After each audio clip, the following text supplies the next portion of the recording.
Good evening. So I'm going to kick off and talk about, I guess, the way I approach the use of plants and gardens and horticulture. I guess with particular reference to greening the city and urban spaces.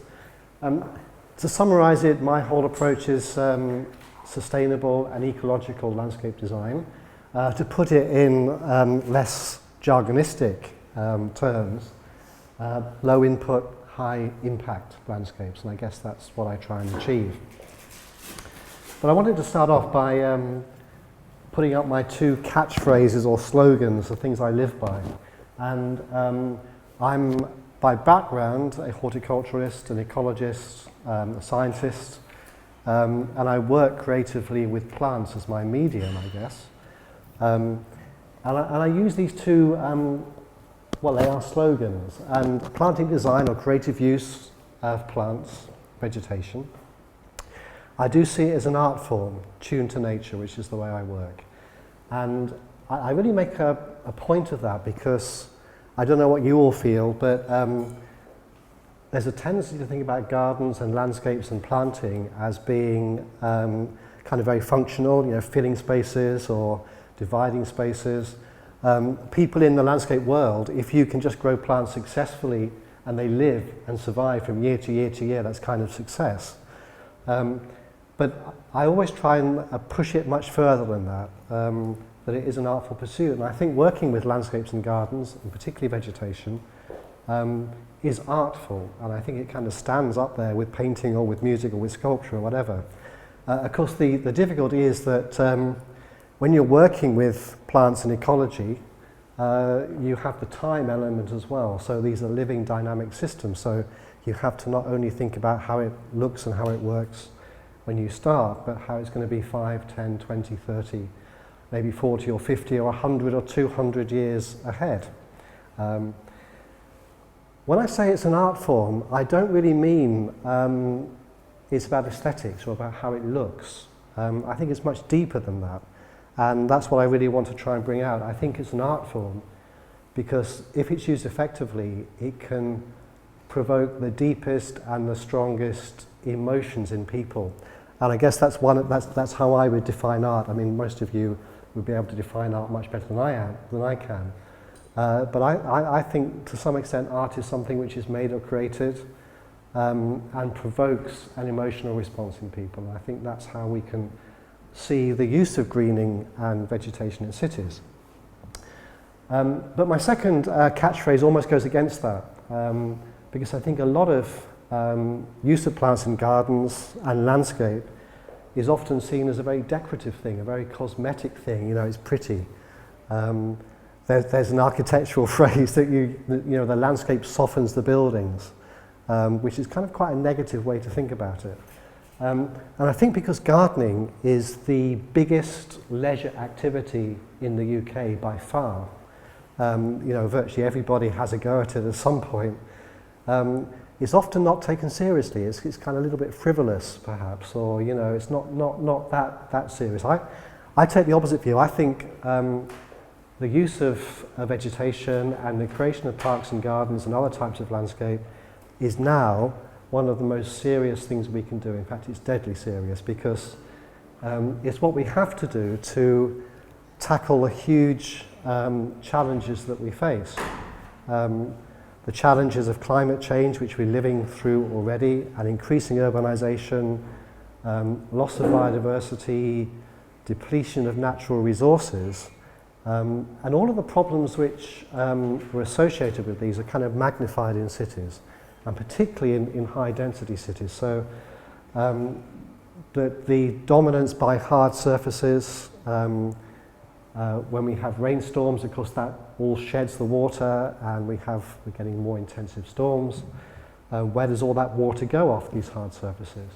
The hard surfaces absorb heat, they radiate it out at night. These cities are much warmer than the surrounding countryside, particularly in the summer nights. And that leads to all sorts of health problems.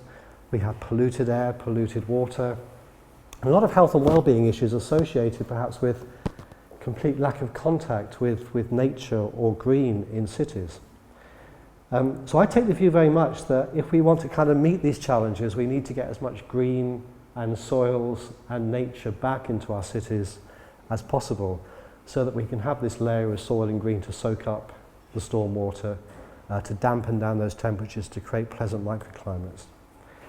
But I think if we really want to be serious about doing it, we can't play around at the edges. We can't kind of do a little bit here and there, because it might have an effect. Say you have a green building.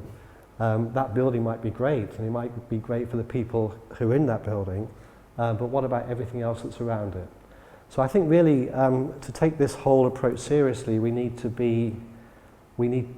think big, and we need to think big scale, and we need to think in a transformative way. We need to kind of transform the way that our cities and our living environments look. And of course this whole idea is becoming much more mainstream. This is a document produced by Arrows, which is one of the global engineering companies by their London office. And it kind of indicates all the opportunities there are. And I think it's an important thing to point out that when we think about landscape and horticulture, we think about parks and gardens. But for the future, we have to be completely radical in where we look to be able to put plants and green.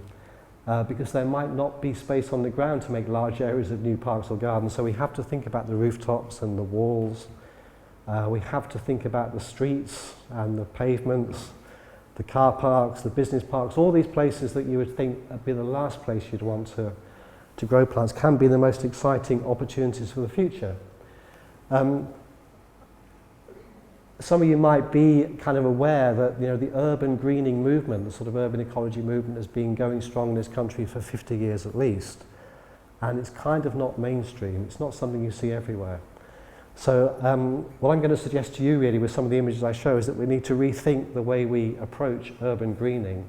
Because at the moment, most of the proponents of urban greening and urban nature put nature first and the ecology first. And I guess the approach that we've taken at Sheffield is to put people first and to make things look fantastic for people and to achieve lots of ecological benefits as well and to create things that people want to see more of. I guess I have to make it very personal, and when I started out, I as a teenager, started to feel things if I was, say, out in the countryside in a beautiful woodland in the springtime, like we'll see around Sheffield in a few weeks' time, full of bluebells or wild garlic, or in a wildflower meadow or whatever. I would find, and maybe some of you can relate to this, being out in the Peak District in beautiful surroundings or whatever, I started to feel the most, I can only describe them as joyful and positive and kind of uplifting feelings of being surrounded by this beautiful nature. And I guess I also started to think, well, I don't really feel these same things in design landscapes or in gardens, however famous or wonderful they are. It never made me feel the same sort of sense of joy. And I guess another thing that I really start to appreciate is that in a natural environment, the interaction with the landscape or the surroundings is very different than in a typical designed landscape. So maybe you think of your own gardens or anywhere around where you live or you are. I think our experience of a lot of green and vegetation and horticulture is a very passive one. By that I mean we have our maybe a flower bed or a flower planting area and an area of lawn or hard surface, and you kind of stand back and you look at it. You're like an observer. Whereas if in a natural environment like this, you are not an observer, you're a participant. It's a very active thing.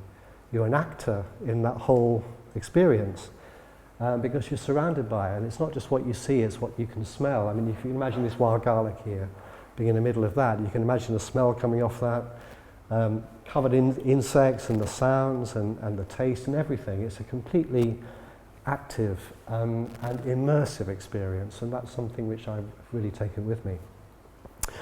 Now, just as a slight diversion, a month ago I was in California, and I happened to be in the right place at the right time to experience this incredible phenomenon of the super bloom. I don't know if any of you have heard of this. It did make the British news. This is where the deserts come alive with wildflowers, and it only happens every now and again. You can't predict it, which is why I said I was in the right place at the right time.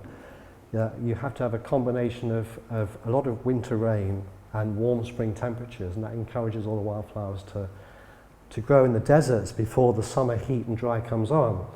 And when they say super bloom,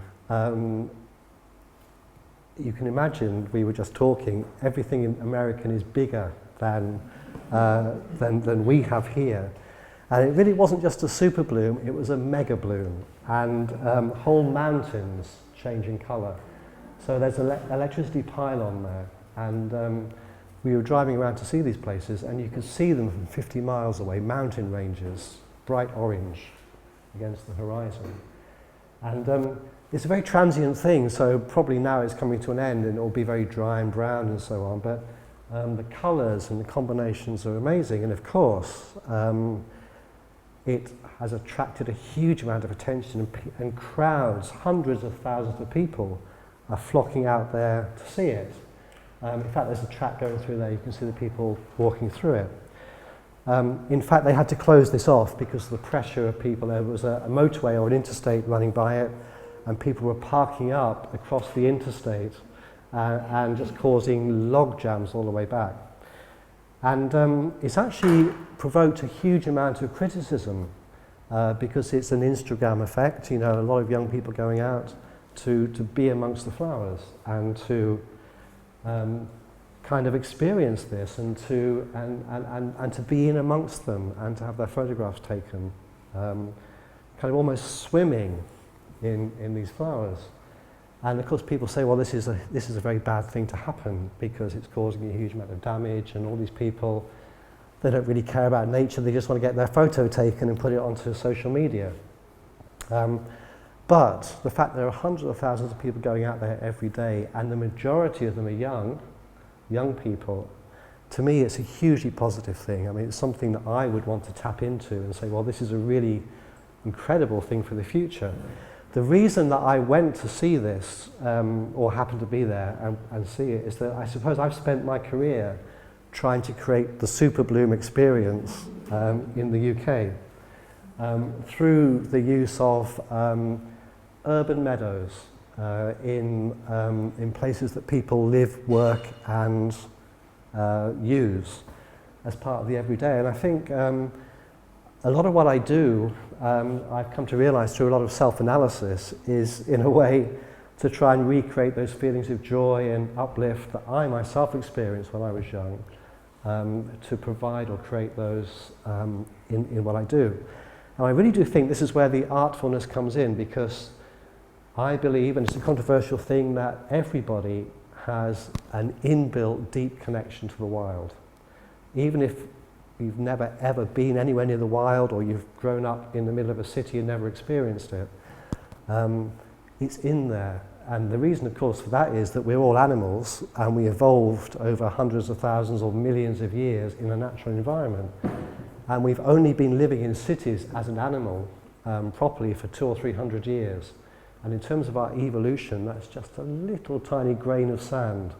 And so all of our instincts and our behaviour and everything comes from that time when we were having to survive in that natural environment.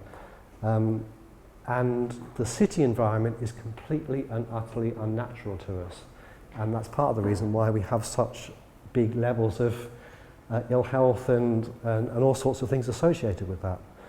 The way that we've really approached this is, I suppose, to work with a sort of enhanced nature, to create hotspots.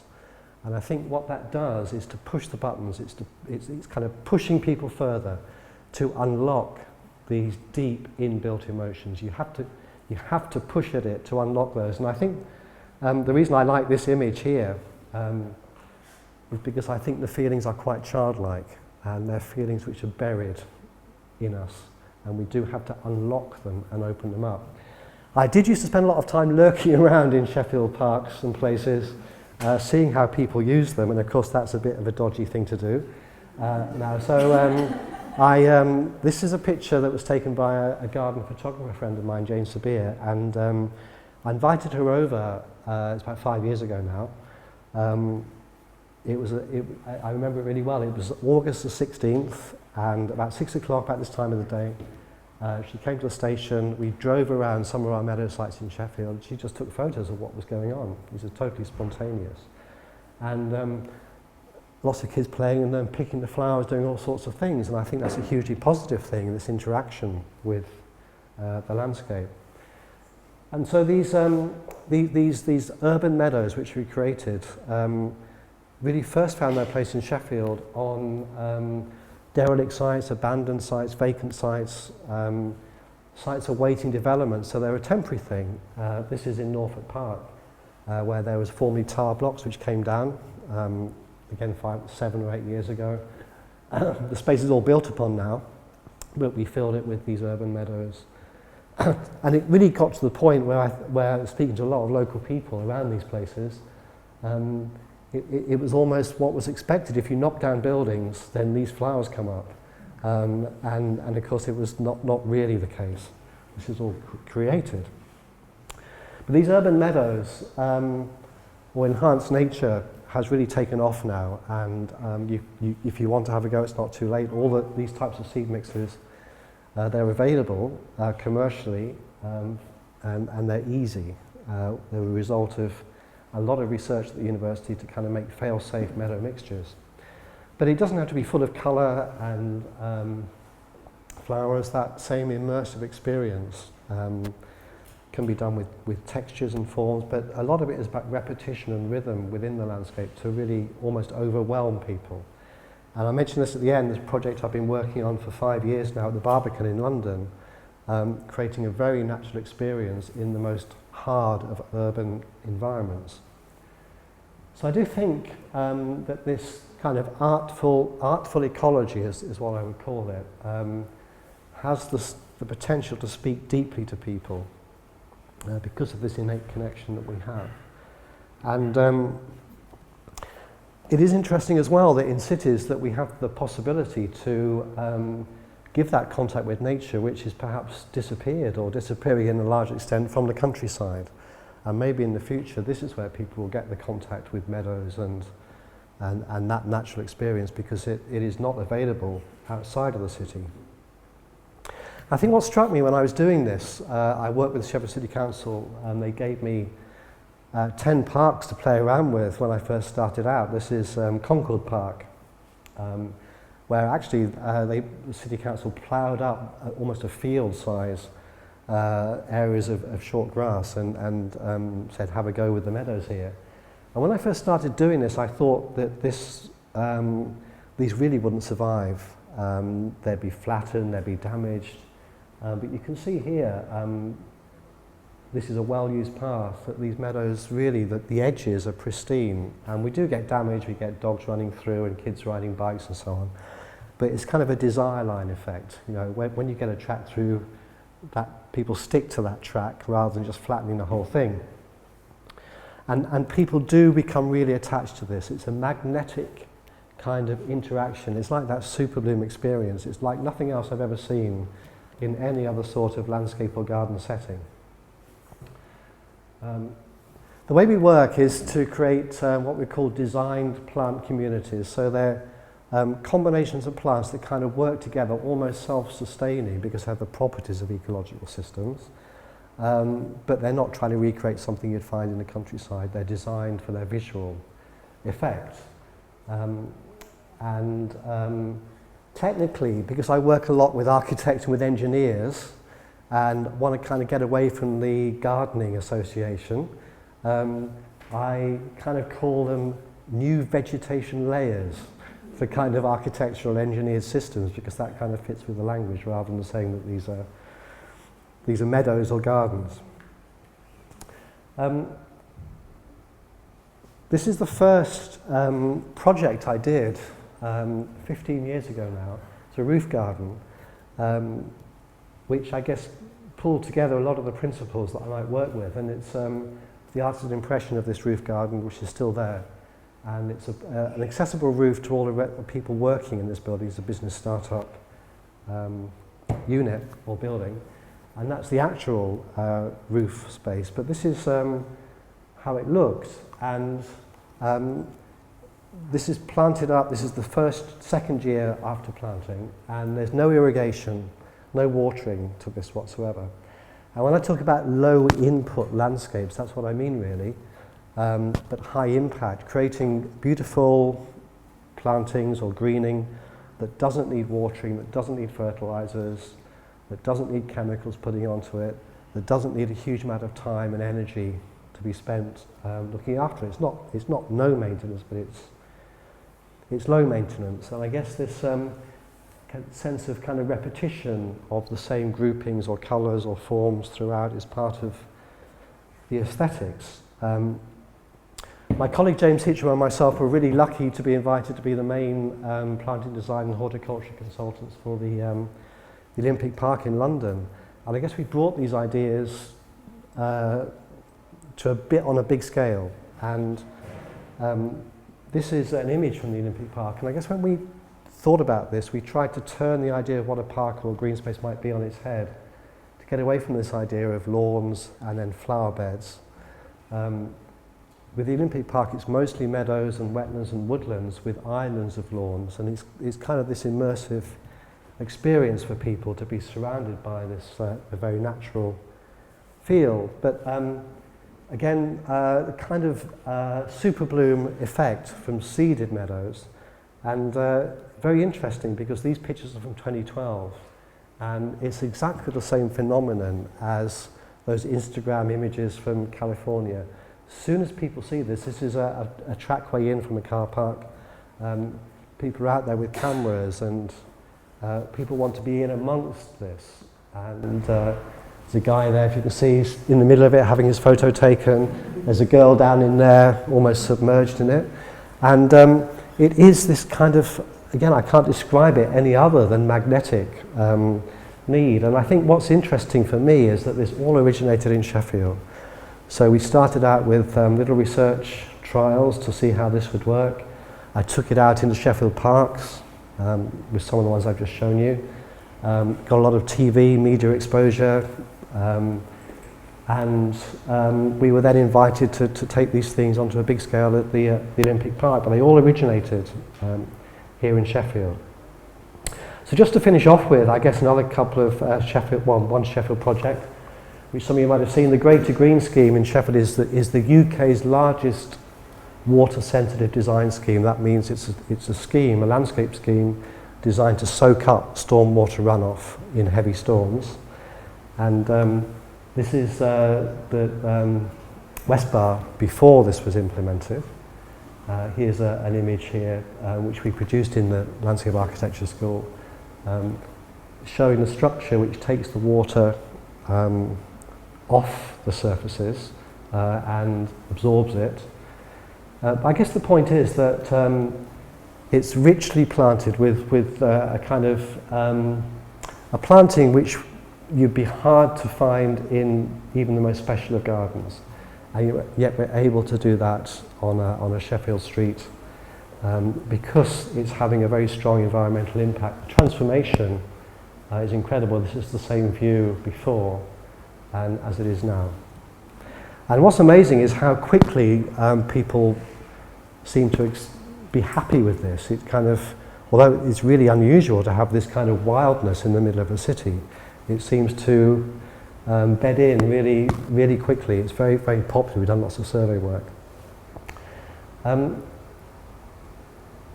My time is up, so I'll just flick through these images of the Barbican, which is, an iconic development of brutalist architecture, just about the most hard and harsh environment you can imagine. And I've come in and done this very naturalistic, meadowy approach. The whole project was put back by a year because of public consultation that had to happen and quite a lot of resistance to this because it historically wasn't like this. It was very minimalist. But exactly the same principles that I talked about before went into this. And now when I go there, when I first started going there, I had quite a lot of opposition to it. In fact, there was one guy who seemed to hang around waiting to see me there and would always say, "You've ruined this place, you've filled it full of weeds, you've destroyed it." But now I get huge amounts of positive comments. People are going to take photos of the gardens, not just the architecture. And I overhear a lot people saying meadow. I just catch this kind of meadow word. And I think the contrast and the combination of a really naturalistic but engaging and colourful or beautiful landscape with strong architecture is a really nice one. You don't have to have a formal landscape with formal architecture. In fact, I think the more natural landscape and the formal architecture both work off each other really nicely. So that's it. Thank you.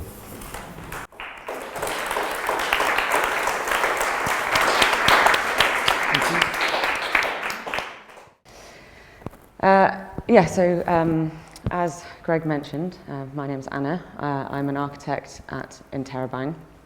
We are a transdisciplinary practice formed in 2015 within Web Yates Engineers. So probably a lot of you are thinking, what on earth does she mean by transdisciplinary? We've put together a few diagrams to kind of help illustrate what we mean by this. So typically architects and engineers work in separate practices. Some practices work together and are multidisciplinary. And at Interrobang we seek to be transdisciplinary, so we believe that a person's skills define the expertise they can bring to a project, as opposed to the kind of very rigid boundaries that are defined by their job title. Where am I? Yes, so very often I think architects feel like their ideas are perhaps diluted by engineering imperatives, and then also at the same time the engineers are frustrated because they feel like, you know, they're just confined to making it work. We sort of try and reject this approach, and but we offer architectural, structural, civil, MEP engineering services, and try to work across the disciplines on every project from start to finish. So our work ranges from, you know, residential to refurbishment, commercial, arts, exhibitions, structural prototyping, as well as bridges and aviation, you can see from the images. But today I'm going to talk specifically about Ilford Market. The project is supported by the GLA's Good Growth Scheme, which is a £70 million urban regeneration programme across London. It's also part of another project called Spark Ilford. That's a scheme that's looking to rejuvenate Ilford town centre, Ilford in East London, rejuvenate the town centre by finding uses for meanwhile spaces through arts and culture. The four elements of this project include the renovation of Redbridge Town Hall, which is the building to the north of the site just there. It's a 2-star listed building, and they're introducing artist studios as well as an art gallery on the ground floor. Janus Mews is the small plot that you can see to the right there. They're incorporating affordable studio spaces there, as well as to the left of the image, the Salvation Army hostel is having workspaces on the ground floor. And finally, our project, which is a temporary community food market. The site is a council-owned car park around the back of the town hall building. So you can see in the top two images, that's the back of the town hall building, which is to the north of the site. And then the three other sides are surrounded by roads with a chain link fence around the perimeter. And this will be the site for the project for 5 years, after which point the site has been allocated by the council for residential development. Our clients are Mercato Metropolitano. They operate street food markets across London, focusing on locally grown produce. I'm going to refer to them as the client from now on, and it seems a little bit impersonal, but if I keep saying Mercato Metropolitano, I'm just going to get it wrong. So we'll go with the client if that's okay. So their brief was obviously to develop a temporary food market as a place where people come together, promoting locally grown produce, and whilst at the same time they wanted the market to be somewhere that could double up as an event space, because they're often collaborating with charities and community groups. You know, they have community cooking classes and music events. And we won the commission through it was a competition which was originally an open call for expressions of interest, and then they developed a shortlist and had a kind of a design charrette on site with the participants. So that involved inviting the 4 teams to the site, meeting the client, meeting members of London Borough of Redbridge, walking around the site and talking about ideas, brainstorming and sketching. And then a design team was appointed and chosen at the end of the day. We felt like this was a really sort of refreshing and a really effective approach, because it meant that the design teams really got an understanding from the client right from the beginning about the sort of thing that they were interested in, which I think is quite difficult in competition contexts, and at the same time kind of set the tone of a collaborative working relationship from the offset. So this is one of the sketches that was produced on site on that very first morning. Part of the client's brief was they wanted to incorporate a hydroponic element to the design. It was something they were introducing into their work, but just at a small scale. We suggested that rather than having a small corner of the market allocated for hydroponics, that instead we could bring the hydroponics up onto the roof, so optimizing the floor space, but also then at the same time you're creating a hydroponic farm that's on the sort of scale where it's going to be more commercially viable and actually make a financial contribution to the running of the market rather than a sort of a token showpiece. So this created, bringing the hydroponics up onto the roof, created sort of canopy-like structure for the market. Where light would fall through the canopy, dappled light through the vegetation into this market space below, which could then be very open and flexibly used with market stall tenants plugging in at various positions. So principles of circular economy are kind of really central to our clients' ethos and also to our own. So we tried to employ these values throughout the project, from the initial concept stages through to detailing the project, and also through its operation. So there is an anaerobic biodigester on the site which will take waste from the market as well as the hydroponics, and then convert the waste into hot water and electricity to kind of reduce the dependency on the grid for the running of the market. So you might remember that I mentioned earlier about how the project's only going to be on this site for 5 years, and with the circular economy in mind, it was obviously very important for us to think about what would happen to the market after that 5 years. So we designed, in response to this, we designed the market as a demountable timber system, so that at the end of its residency in Ilford, it can then be dismantled and relocated to another urban context. So the problem here, obviously, is that we don't know where the next site will be. So we designed the structure around a single bay, which can then be reconfigured in various positions according to the space available on future sites. So the bay was sized around a standard polytunnel, and it's made up of a timber structure on the ground and mezzanine level floors, and this is also made out of standard sizes with CLT floor slab and polytunnels on the roof, which is for the hydroponics.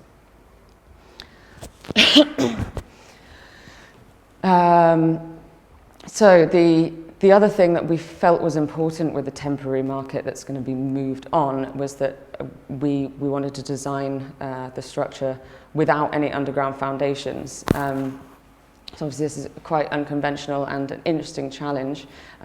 We didn't want to leave the site with like masses of energy intensive concrete that wouldn't be put to use afterwards. So instead, we designed these timber feet out of reclaimed hardwood, which would spread the load of the columns into the ground. And at a few other locations, we also have gabion boxes to kind of hold the structure down and stop it from blowing away, because the polytunnels are sort of like a sail.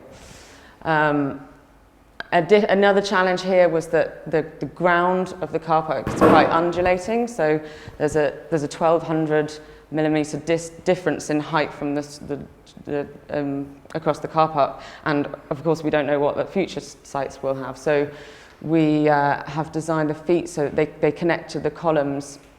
They can be adjustable on the columns with bolted connections, so they can easily be changed up and down what we've been calling, very technically referring to as the ankles. You can see kind of in the image. So this is a render of an internal view of how the market might look. You can sort of see this central space is created from the linear arrangement of the bays. You can also see the relationship between the market and the ground. Without any foundations, the ground is very much left as found, still with the yellow lines in the parking bays visible on the ground.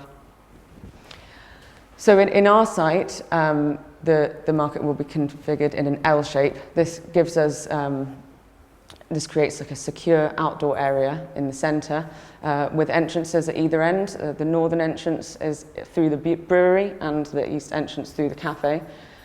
And then round the perimeter, the market stalls, which will be occupied by different tenants. Each of these has its own extraction system, because it was important for the client to be able to have a flexible arrangement in there so they could have different types of cooking in different locations.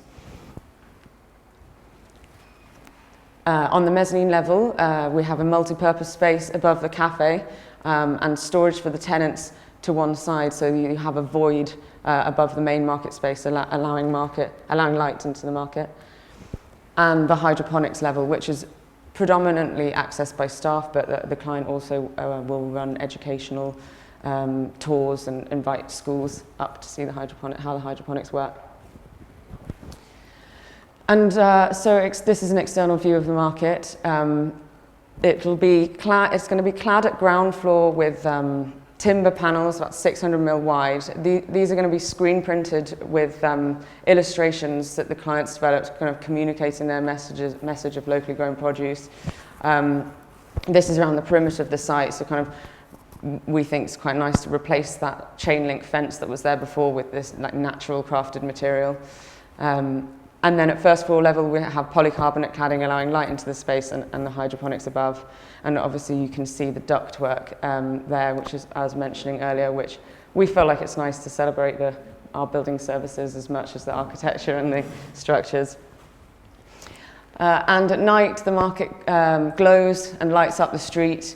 The pink lighting that you can see is from the grow lights for the hydroponics, these are switched on at night to make the most of the cost-effective energy. And ultimately, what we hope to have achieved is a place where people can come together and enjoy eating watermelons in Victorian fancy dress. Not really. I just thought that was a fun image, and I couldn't help myself saying that. No, but really, it is. We think that the market is offering, it's showcasing food as an important catalyst for social cohesion, and also, with cuisines all over the world, kind of showcasing and representing the diversity of Ilford. And that's it. Thank you.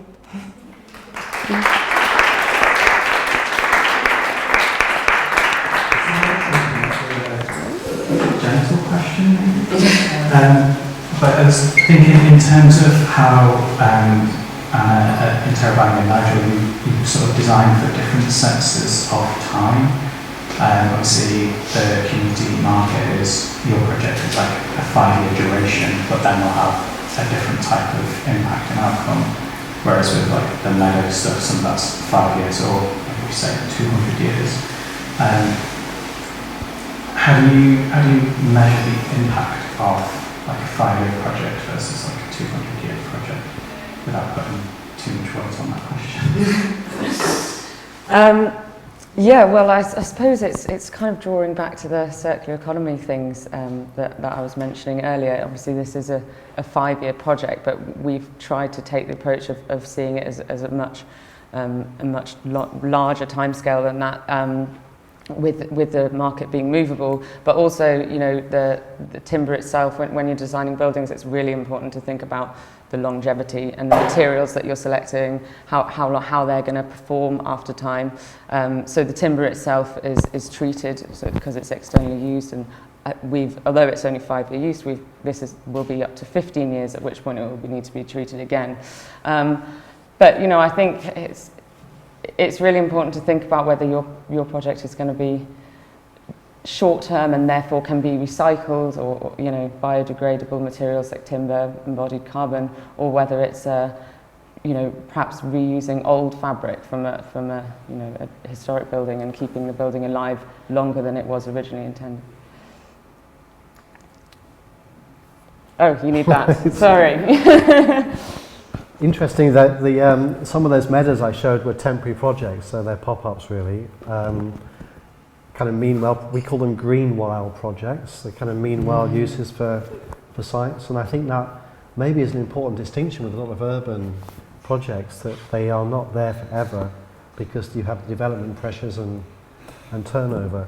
In terms of the impact, then that is different. So I guess you've got lots of anecdotal stories about people's interactions, but we have a lot of kind of scientific research work as well, which is measuring the value of these meadows to invertebrates, the value in terms of the carbon sink, and comparing that with what people think as well. And it's very interesting that the kind of more diverse flowering meadows are also very positive for biodiversity, and they're also what people like. So these things kind of all coalesce. You know, what's good for biodiversity is also good for people. We have a question.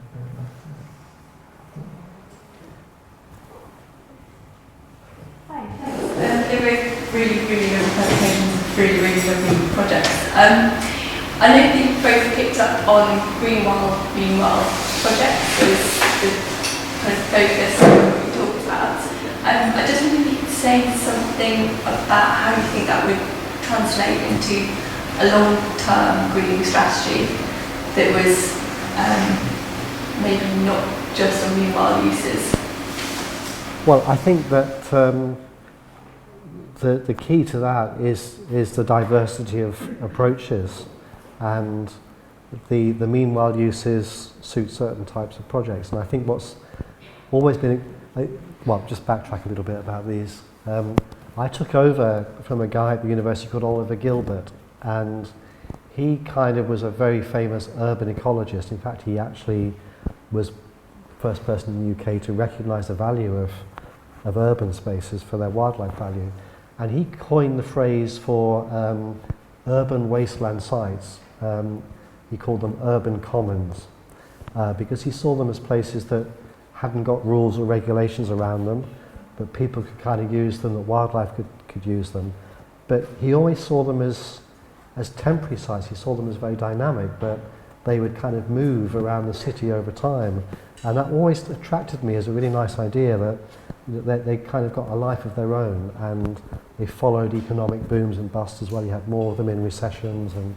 But I think these meanwhile uses, to me, they are a really great way, as with the hydroponics project, they're such a great way of engaging people in greening.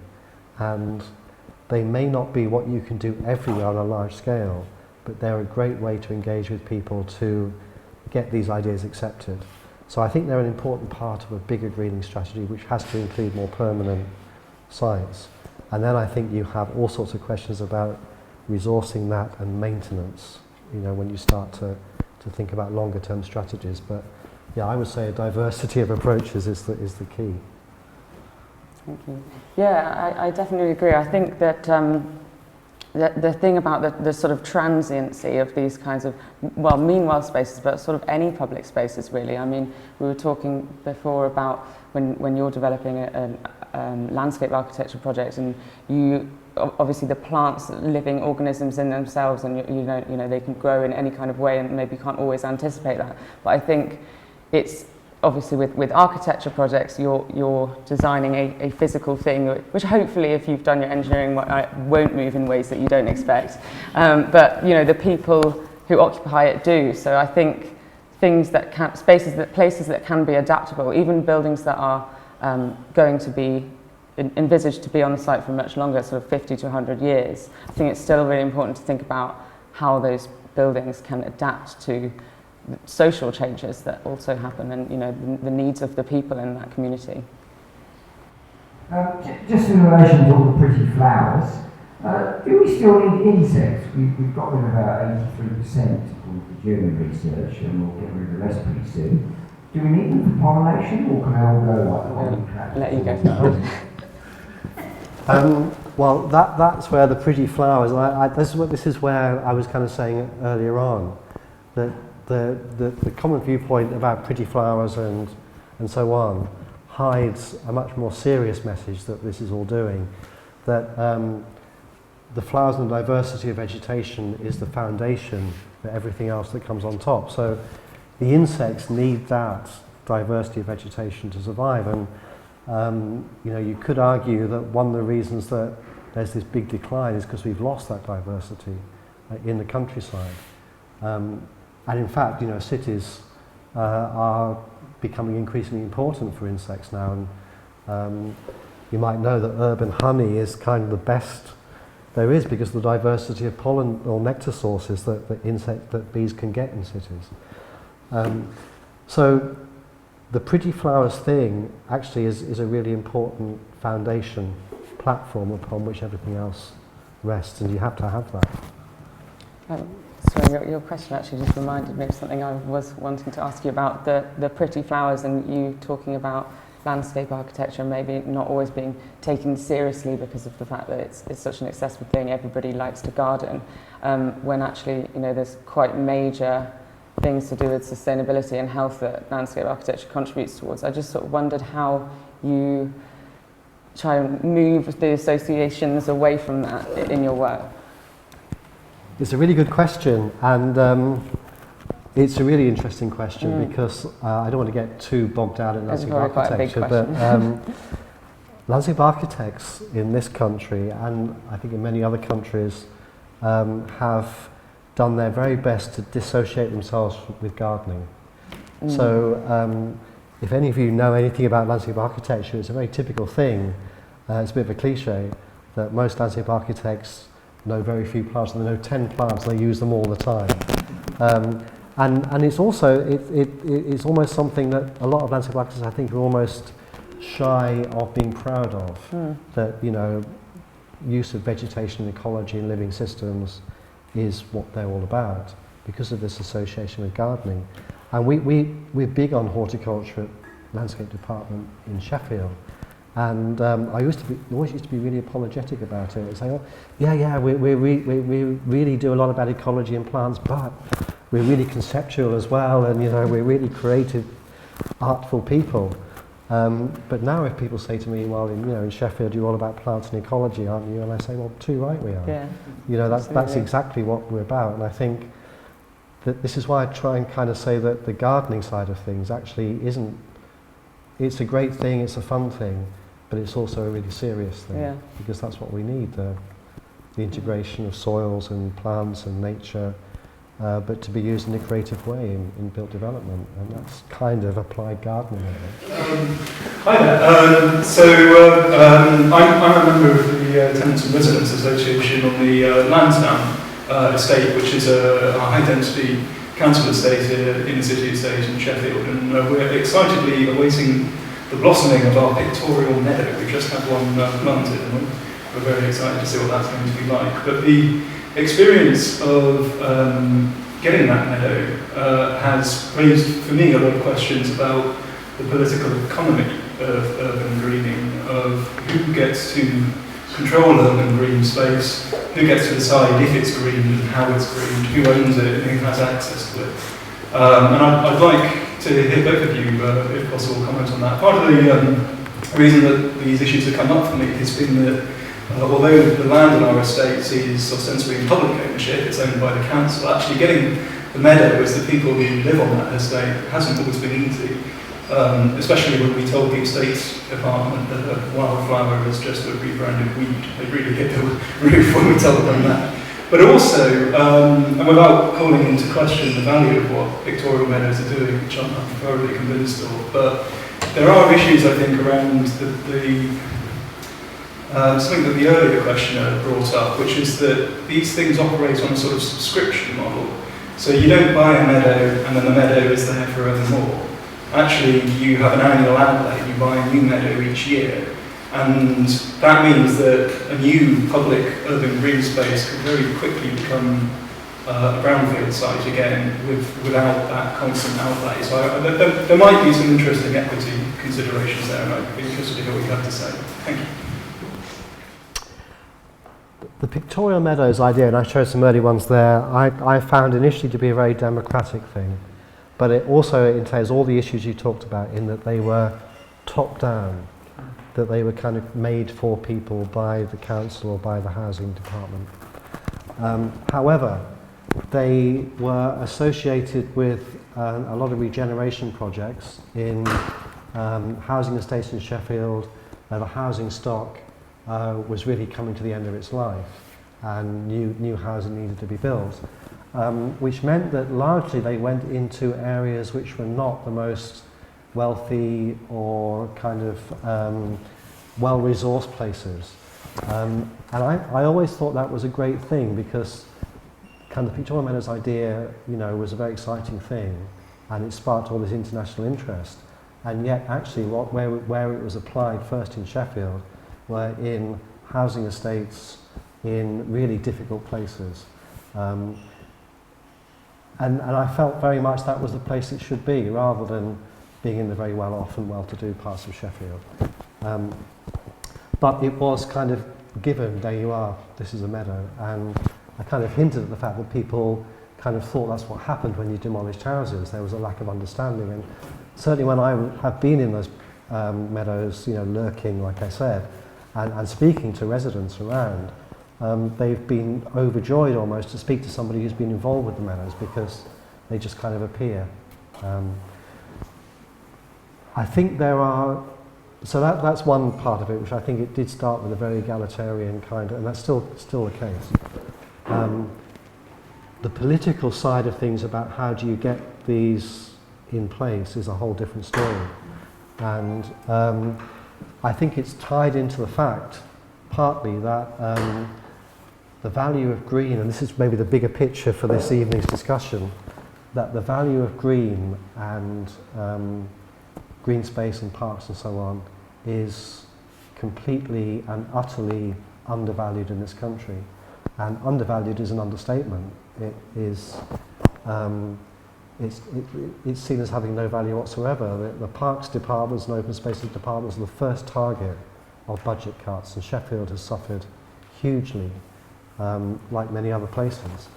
And so I think, you know, there's a much bigger issue, political issue, about recognising the value of these things to people. And again, I think to think of it always as just pretty flowers and as gardening is the wrong way to think about it.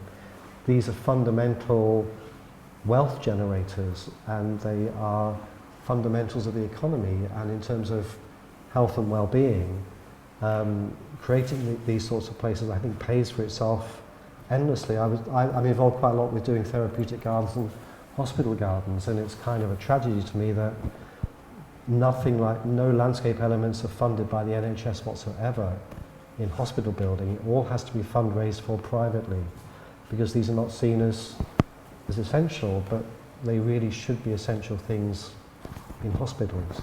And I think it's just one small element, really, of the undervalue that we place on green. Your question was so big, I'm not sure where to pick different elements of it. That's my first go at it. I'll try and pick a bit as well.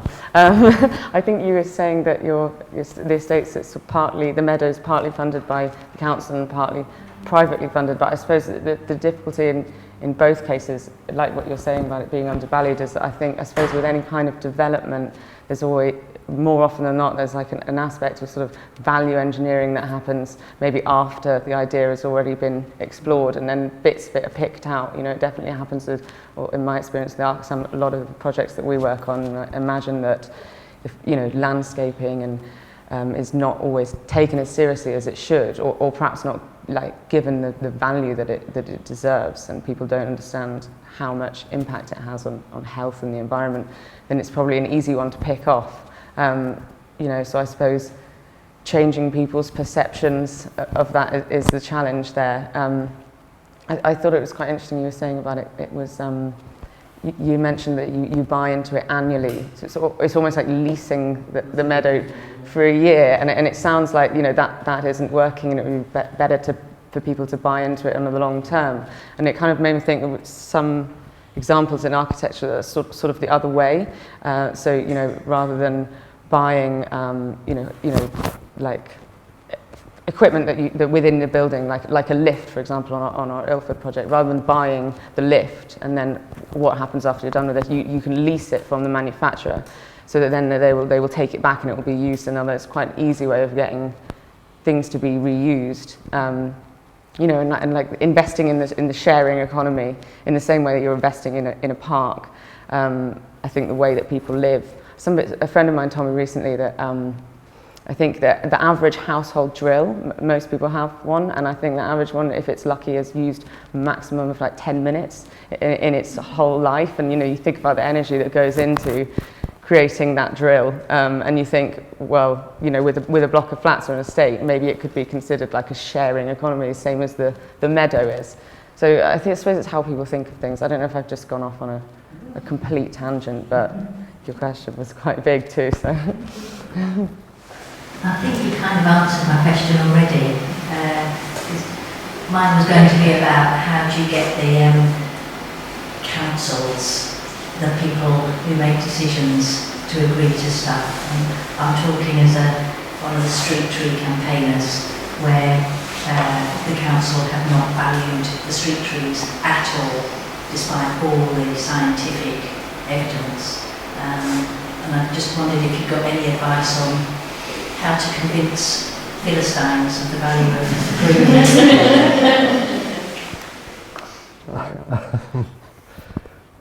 green. We thought the word tree might come up at some point. And we all know what the issues are and the frustration associated with that. What can I say? I think sometimes it's not talking about the obvious arguments. And I kind of hinted at that myself, that a lot of urban greening exponents have almost said, well, you've got to have this because it's good for you. You know, regardless of whether you really want it or not, this is good for you, you must have it. And I kind of think that there's a way of achieving what you want, but maybe in a way that is more attractive to making the argument. So that's partly why these meadows are very colourful, they're very striking, they're kind of quite easy to sell. But like I've tried to emphasise again and again, they're not for everywhere, they're just these hotspots. But it does then allow much more natural things to happen on the edge of that. And I guess we never sold those as being great for pollinators or wonderful for all sorts of things.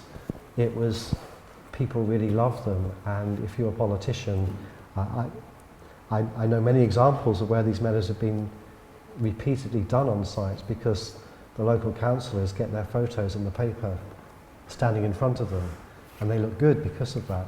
And you can be cynical and say, well, that's very shallow, but then on the other hand, that's the way things work. So yeah, I'm sorry, rambling again, but it's not necessarily always using the straight down the line obvious arguments, but maybe finding a tangent to it that allows it to be more acceptable, perhaps.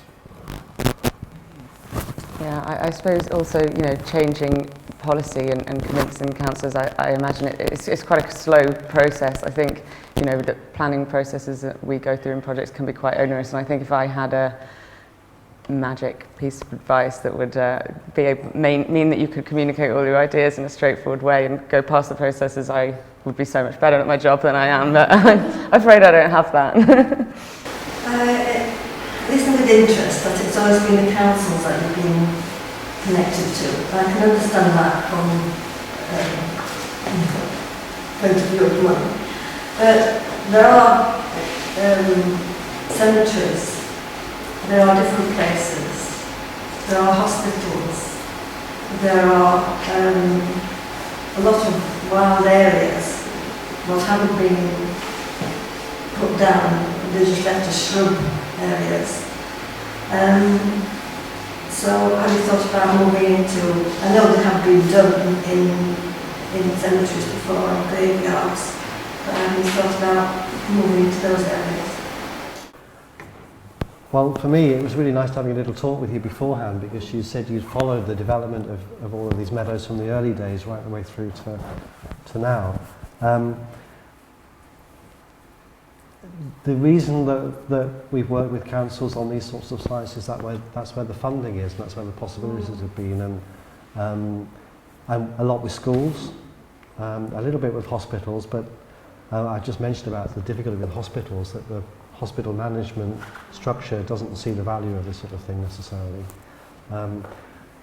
I guess I can only say there's a kind of trickle-out effect, that, you know, if these things are done prominently, they get a lot of publicity, then people kind of start to say, well, we'll have a go at doing that. But it's really been, that's where the funding has been, to allow us to do these kind of initial work. But the objective, the longer term objective, is to see this sort of thing happening everywhere, of course. And I think it's slowly happening, that there's change of attitudes, for definitely. Not sure if it really applies to my work so much, but I guess on a kind of personal level and a sort of positive note, some of the most beautiful places that I've been to have been cemeteries. There's a cemetery near where I live in London, Tower Hamlets Cemetery Park, and there's a lot of community activity going on. It's no longer an active cemetery, but you know, it's a public park, and I recently went on a foraging course there, and there's all kinds of amazing things that are going on like that. And I think those sorts of like community activities just make those kinds of spaces, from what can be potentially a quite depressing place, to actually a really joyful one. Thank you.